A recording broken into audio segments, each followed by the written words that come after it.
आज के हमारे वीडियो का टॉपिक है टैली प्राइम 5.0 में इंटरेस्ट कैलकुलेशन हम किस तरह से करेंगे, किस तरह से हम इंटरेस्ट का फीचर्स इनेबल करेंगे, कैसे हम कैलकुलेशन को सेटअप करेंगे और किस तरह से इंटरेस्ट का एंट्री करेंगे और फिर इंटरेस्ट का स्टेटमेंट हम किस तरह से टैली प्राइम में देखेंगे।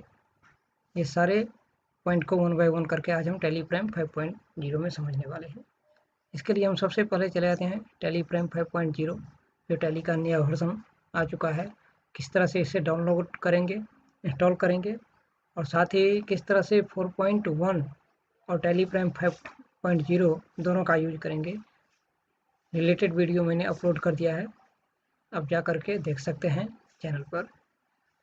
जैसे कि यहाँ पर चल के देखते हैं यहाँ से एबाउट में, और यहाँ पर आप देख सकते हैं ये टैली प्राइम 5.0 जो टैली का नया वर्जन है।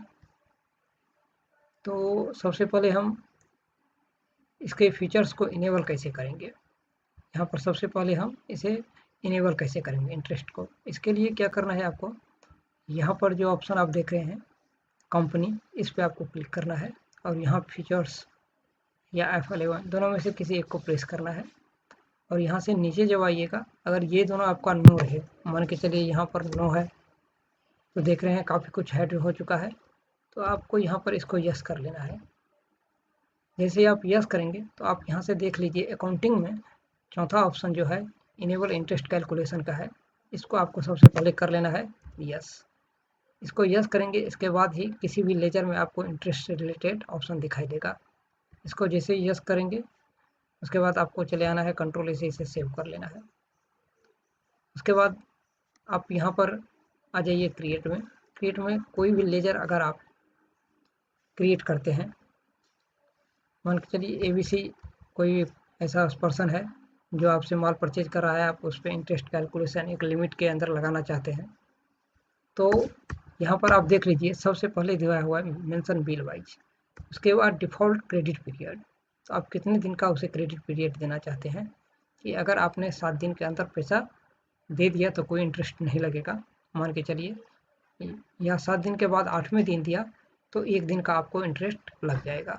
तो इस तरह से मुझे कैलकुलेशन करना है, 7 दिन तक का मुझे इसको क्रेडिट पीरियड देना है कि 7 दिन तक इस पर कोई भी चार्ज नहीं लगेगा, जो भी इनवॉइस डेट रहेगा उससे 7 दिन तक इंटरेस्ट नहीं लगेगा, इंटरेस्ट का चार्ज नहीं लगेगा।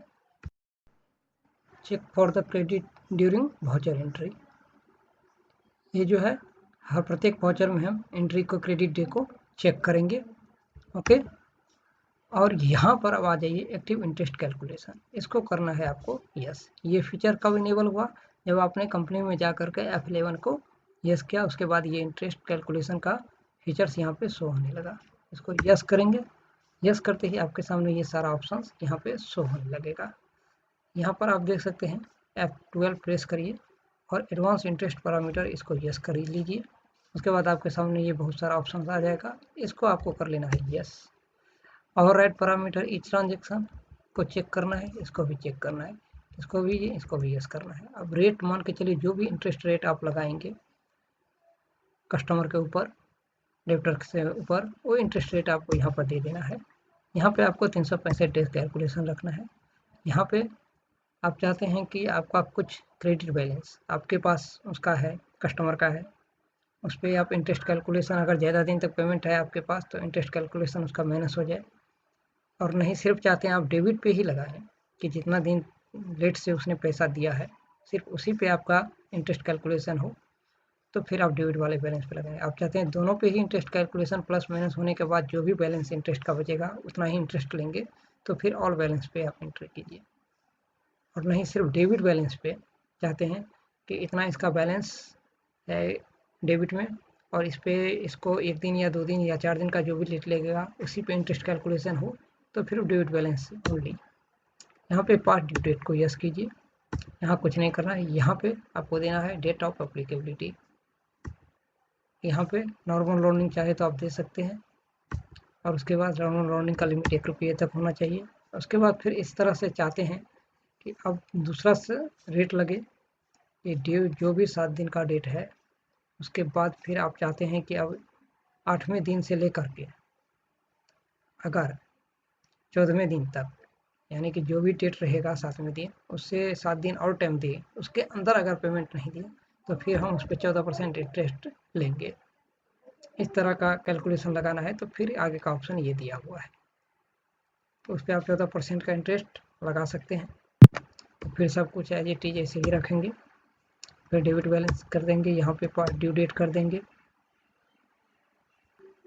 इस सबको एज इट इज रहने देना है।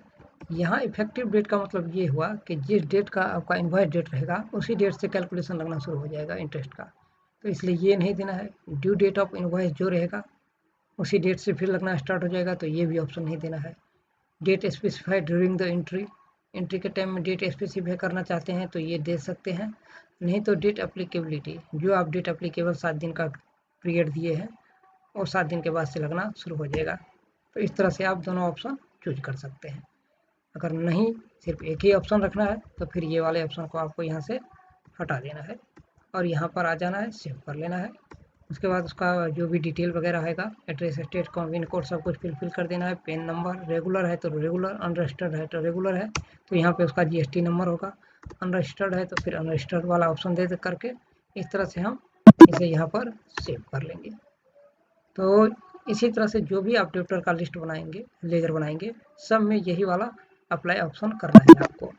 इसके लिए मैंने यहाँ पे पहले से ही कुछ लेजर्स क्रिएट कर रखा है, जिस पार्टी पे मुझे अप्लीकेबल करना है इंटरेस्ट, वो पार्टी का मैंने यहाँ पे सेम प्रोसेस के साथ लेजर क्रिएट कर लिया है।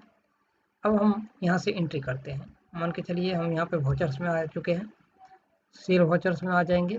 सेल वाउचर्स में आने के बाद सेल वाले ऑप्शन पे क्लिक करेंगे, किसी एक पार्टी को हम यहाँ पे सेलेक्ट करेंगे और सब पे इसी तरह से इंटरेस्ट कैलकुलेशन का ऑप्शन लगा हुआ है।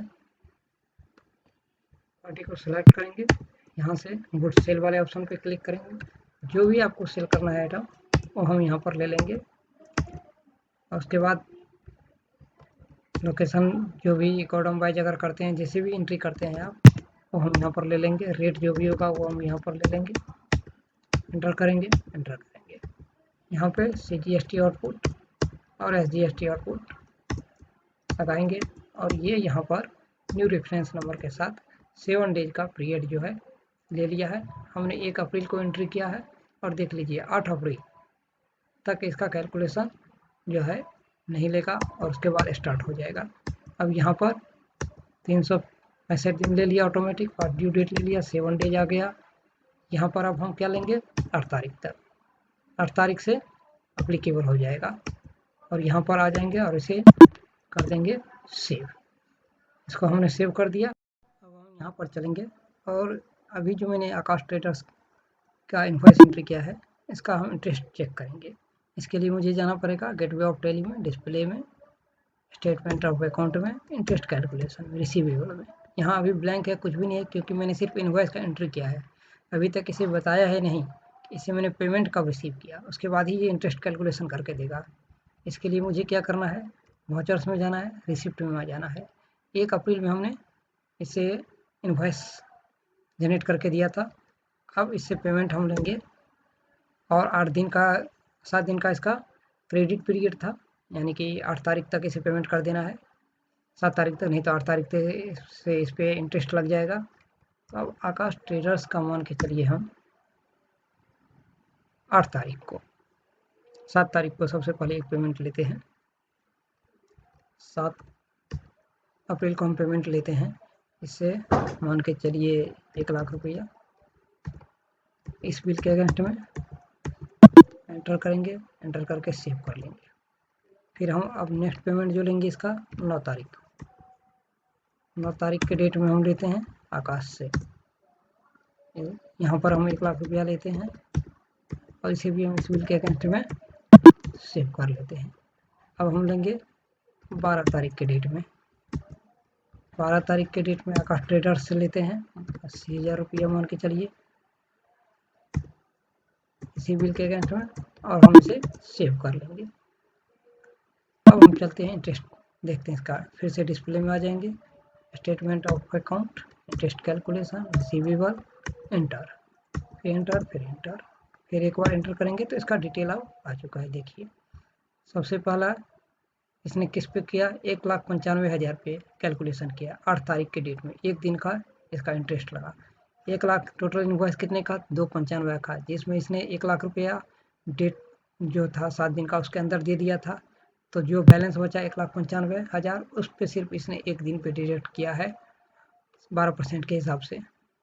फिर 1,95,000 में से 1 लाख रुपया इसने दे दिया 95,000 का पेमेंट किया 9 तारीख की डेट में, 11 तारीख की डेट में। तो इसने 9, 10, 11 3 दिन का इंटरेस्ट कैलकुलेशन करके 94 रुपया लिया 95,000 पे।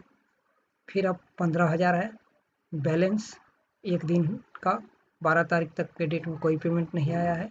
तो इसने अगर ये 15,000 मान के चलिए ये 15,000 रुपया ये रिसीव करता है 20 अप्रैल के डेट में, तब इसका 15,000 पे कितना कैलकुलेशन बनेगा वो भी हम चेक करते हैं। 15,000 पूरा नील हो चुका है इसका बैलेंस। अब हम चेक करते हैं डिस्प्ले में जा कर के, state account calculation receivable enter enter enter.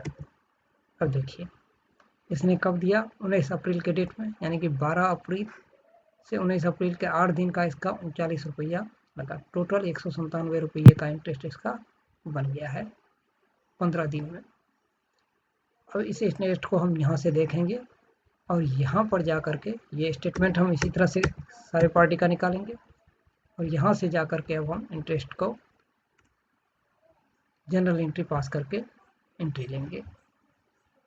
हम यहाँ से इंटरेस्ट की एंट्री करने के लिए सबसे पहले क्या करेंगे, ये जो है आकाश ट्रेडर्स इसको डेबिट करेंगे। इसका इंटरेस्ट कितना बना था टोटल, फिर से एक बार चेक कर लेंगे हम। डिस्प्ले में स्टेटमेंट में जाएंगे, इंटरेस्ट में जाएंगे, रिसीवेबल 197 रुपया इसका इंटरेस्ट बना है। तो जिस डेट में भी हम मंथ के लास्ट में करेंगे तो मंथ का लास्ट डेट हम यहाँ पर सेलेक्ट कर लेंगे 30 अप्रैल और यहाँ से आकाश ट्रेडर्स को सेलेक्ट करके 197 रुपया ले लेंगे, ऑन अकाउंट करेंगे और यहाँ से इंटरेस्ट रिसीवेबल का एक लेजर क्रिएट कर लेंगे, इसे इनडायरेक्ट इनकम में रखेंगे। नॉट अप्लीकेबल कंट्रोल इसे सेव कर लेंगे और इंटर कर देंगे। बस ये आपका हो गया यहाँ पर इंटरेस्ट का एंट्री। अब आकाश का लेजर चेक करेंगे, ये देख लीजिए टोटल रिसीव एंट्री 197 रुपया यहाँ पे बचा है। ये भी आगे आप इसे चाहे तो इस पर भी इंटरेस्ट लगा सकते हैं, इंटरेस्ट पे इंटरेस्ट नहीं, इंटरेस्ट पे इंटरेस्ट लगाना है तो फिर आगे के लेजर को इसी तरह से फिर एंट्री करेंगे।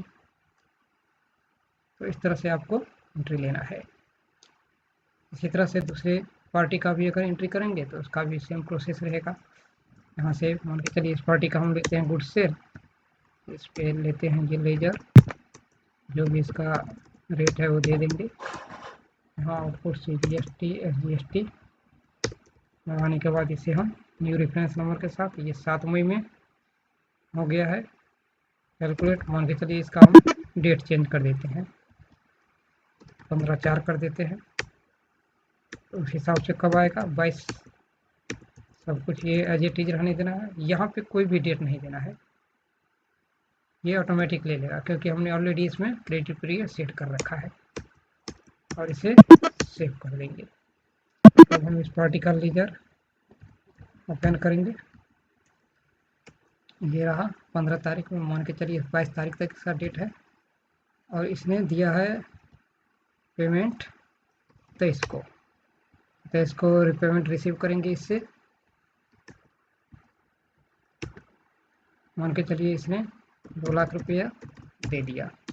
रेफरेंस इस बिल के सेव कर देंगे और इसका लेजर अब हम इंटरेस्ट का स्टेटमेंट देखेंगे। डिस्प्ले में स्टेटमेंट में इंटरेस्ट कैलकुलेशन रिसीवेबल डेप्टर, यहाँ दो पार्टियाँ उगा गया है। ऊपर वाला का देखेंगे तो अलग और नीचे वाले का अलग इंटरेस्ट यहाँ पे देखेंगे हम। एक दिन लेट हुआ है, 22 तारीख को इसने दिया 109 रुपया और 23 तारीख को जो दिया, 30 तारीख को जो पेमेंट किया तो 8 डेज का कितना रुपया इसका 452 रुपया। ऐसे ही इसका भी एंट्री हम करेंगे। तो इंटरेस्ट कैलकुलेशन को इसी तरह से हमको एडजस्टमेंट की एंट्री करके पार्टी को या स्टेटमेंट देना है, जो भी देना है आपको।